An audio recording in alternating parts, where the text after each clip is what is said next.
Well, hello, LifeSite friends. The bomb went off 10 days ago when it was announced that because of the now infamous leak, that the Supreme Court was indeed going to vote to overturn Roe versus Wade. You know, we went immediately out to the Supreme Court. We had that reaction for you last week. And of course, it didn't take long for all the pro-aborts to completely lose their minds over this. They threatened violence, and indeed they acted on that violence, where several Catholic churches over the weekend were vandalized, masses interrupted.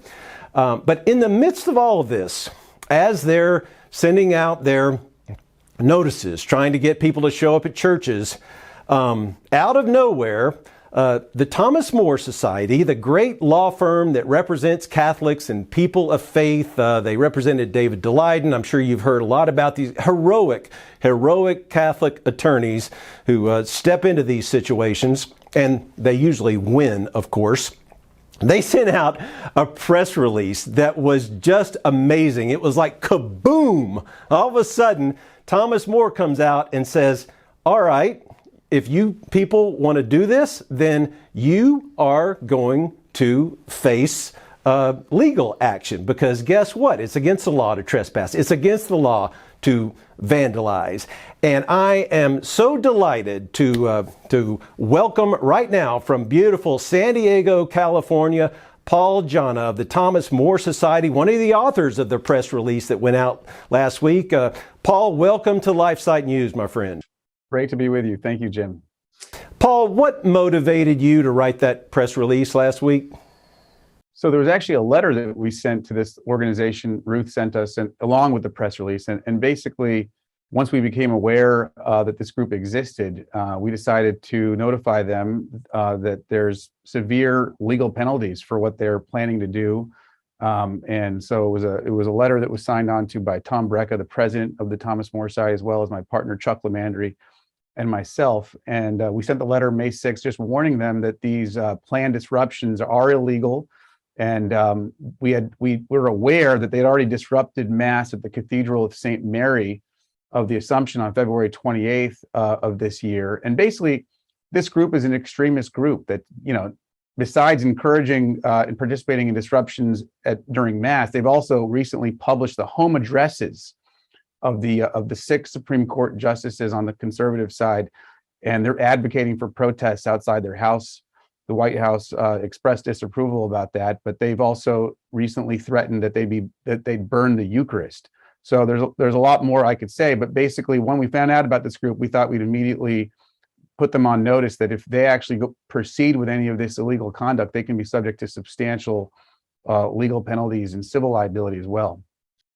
Well, Paul, and this is religious bigotry, at its core. Like, how do they think they can get away with this stuff? That's what's just so mind-boggling, because you can always apply the double standard, right?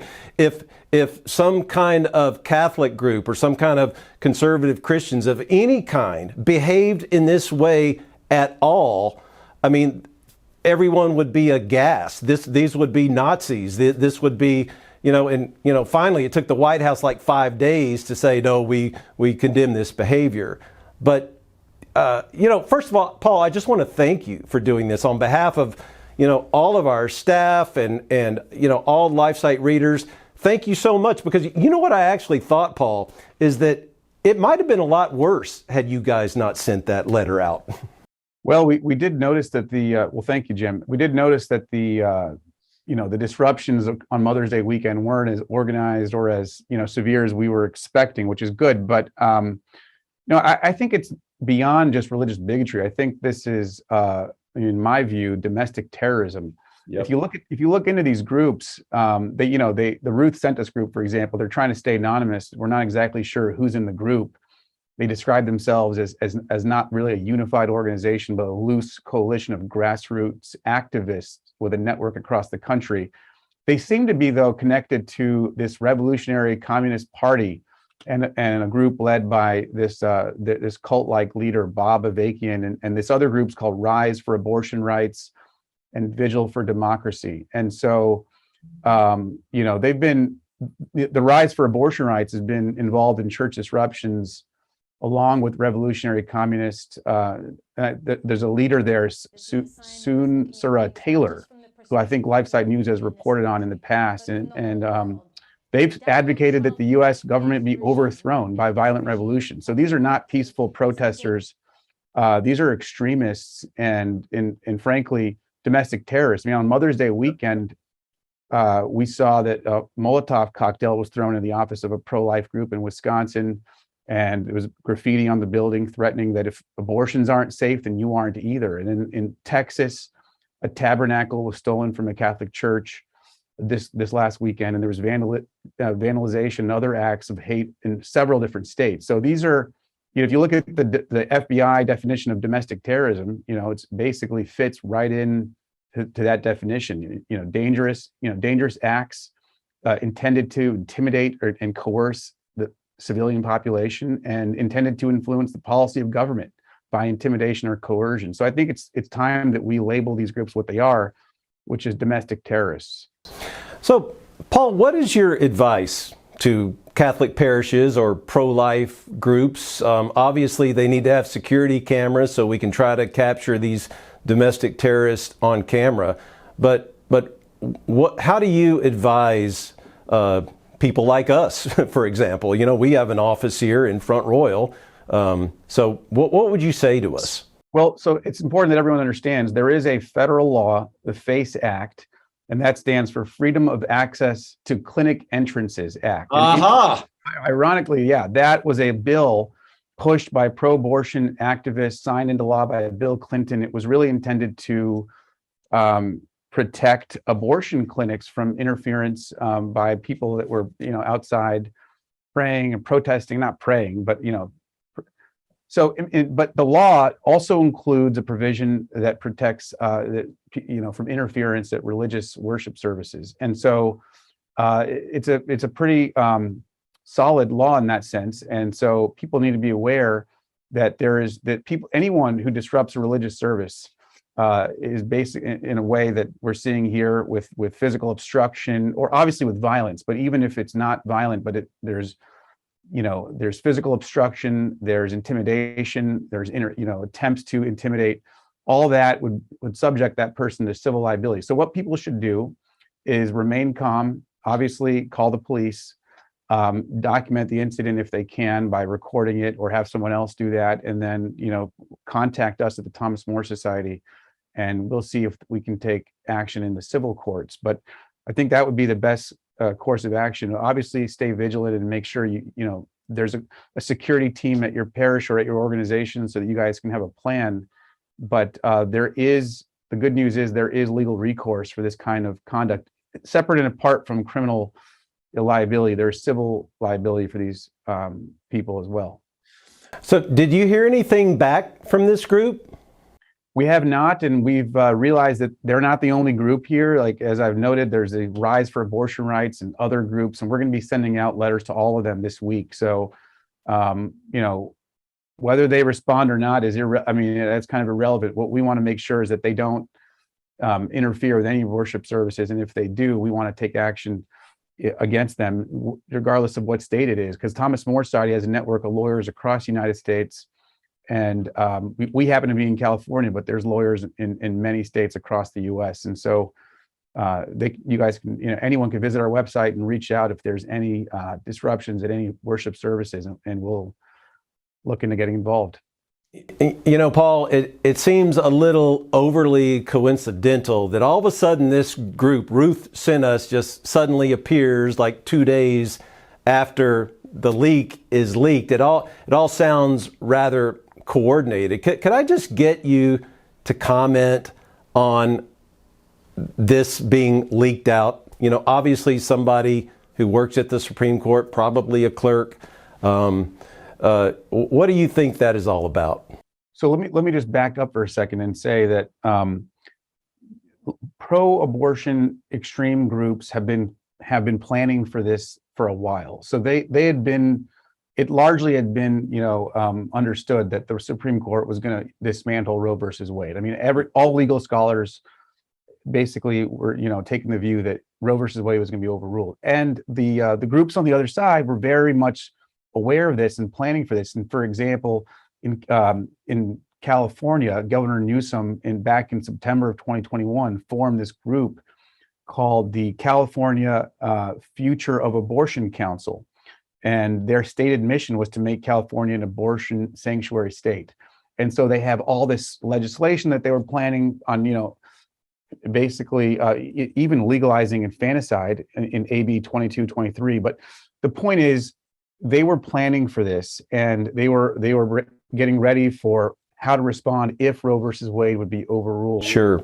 And so this didn't just happen overnight. These groups were planning, coordinating. As far as the leak, the draft opinion was the draft opinion that was leaked was actually authored in February. So obviously it seems very likely that a clerk, maybe one of the justices' clerks, was involved in this. And I think that in and of itself is an act of is a terrorist act also, by the way. I mean, it's unprecedented in the history of our country, a case of this magnitude to be leaked to, basically as a way of intimidating the conservative justices to change their opinion. I think that's egregious and needs to be very thoroughly investigated and prosecuted, because I think that's a very big, undermines the integrity of our judicial system. It threatens the safety of our Supreme Court justices. It really threatens to undermine the rule of law in our country. So I think it's a very serious act that needs to be very thoroughly investigated. So. Yeah, Paul, my sense on this is that, once again, the left has gone too far, and they think that this is an opportunity for them to mobilize their side because of the blubbering fool they have in the White House right now, and inflation, and they know they're doomed in November. But I have got to believe that just decent Americans are not going to be happy at all with what's already happened. And you got to think that once we get the actual vote, once it is officially overturned, that, we could be looking at another summer, another historic summer of riots and all kinds of violence at that part. So what is your sense just on how they have gone too far? Do you agree with that? I mean, the devil always overplays his hand, and I think in this case, my personal prediction, obviously we need to keep praying and fasting and hoping that this will come to fruition, but my personal prediction is that Roe versus Wade will be overturned by the Supreme Court, and there's really not much they can do about it. I mean, they can't. There's talk today about a vote to codify Roe versus Wade. Well, that won't go anywhere. There's no votes for that in the Senate. Plus, there's really no legal basis to do that. They can't really add Supreme Court justices. They're stuck with Roe versus Wade being overturned. It's amazing.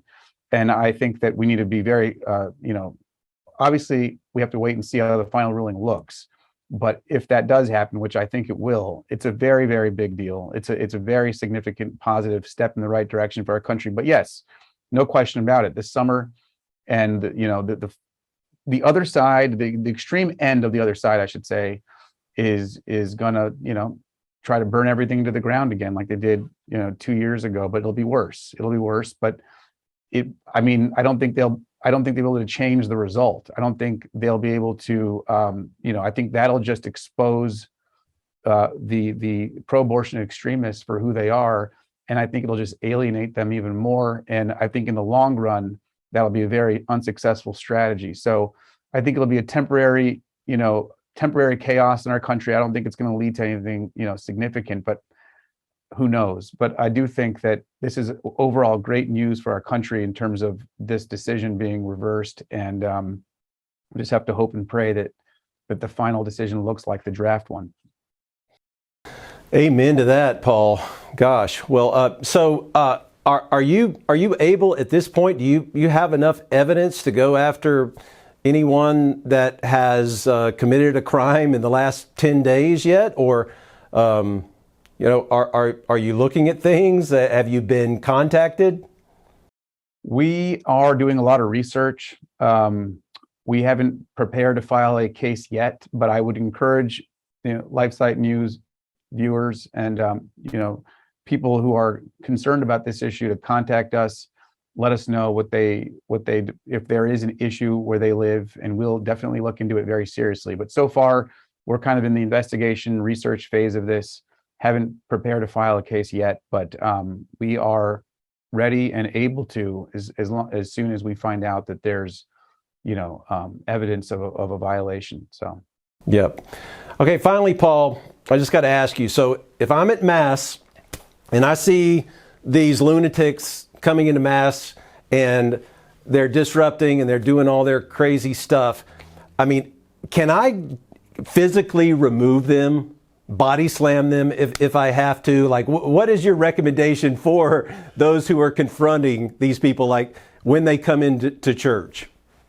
So I will say that I'm a civil trial lawyer. I don't handle, the criminal realm of things, but generally speaking, you can defend yourself, use physical force to defend yourself or to defend others. I would say you would probably be running into some gray area if you tried to physically remove someone, but without a threat of physical force that, being made towards you. So I think that's why it's very important for churches to sort of, they can, I think, in most cases, refuse entry to people that are suspicious. So they don't have to let them inside the church. Oh. But once they're in the church, I think that you'd probably run into some issues if you physically remove someone who's not threatening you physically. So I think, though, that churches can, refuse entry, and that's something that they should look into. That's really wise, because I think there were a bunch of good old boys here in Front Royal that were just hoping some of them were going to show up on Sunday, and they weren't going to get a very warm welcome. I can tell you that.